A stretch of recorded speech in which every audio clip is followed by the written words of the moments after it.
Le 22 février 1915. Ma chère Marie, tu ne saurais croire la vaillance et l'héroïsme de nos braves soldats.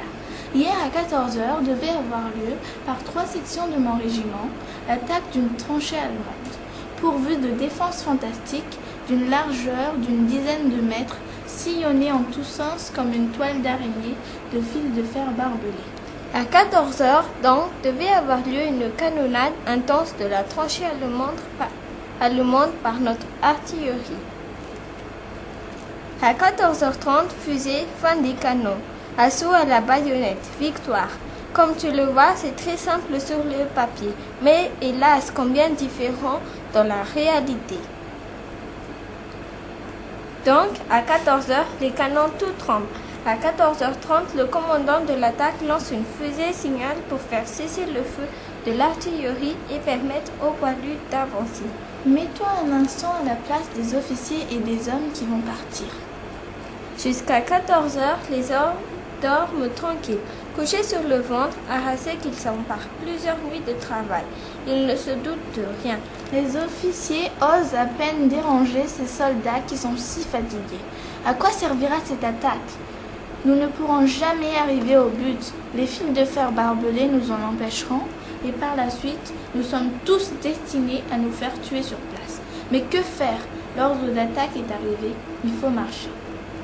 Alors, ils parlent à leurs hommes et les encouragent à marcher droit et vite et à sacrifier leur vie pour l'avenir de la France. Cependant, voyant plus clair que leurs hommes, les officiers voient avec terreur qu'à 2h30, malgré la précision des tirs de l'artillerie, les fils de fer sont toujours là.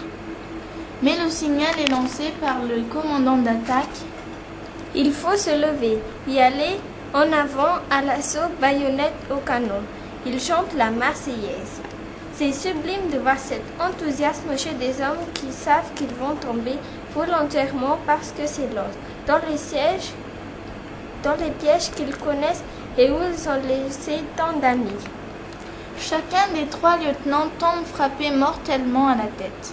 Les hommes, tel un château de cartes, dégringolent tour à tour. Les autres continuent.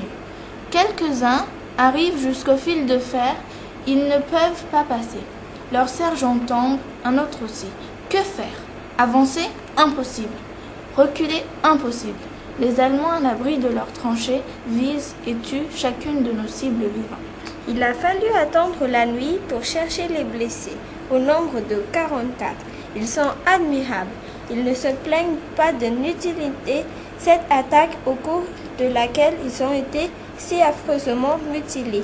L'un d'eux, blessé à 3 endroits et reblessé pendant qu'on le transportait, se tournant vers moi pendant que je le soignais, me dit simplement « Ce qu'il faut souffrir pour la France ». Je ne pus retenir mes larmes. Ne t'inquiète pas, ma chère Marie, je t'écris encore sous le coup de l'émotion. Maurice, médecin sur le front, ayant avec les brancardiers ramassé les blessés sur le champ de bataille.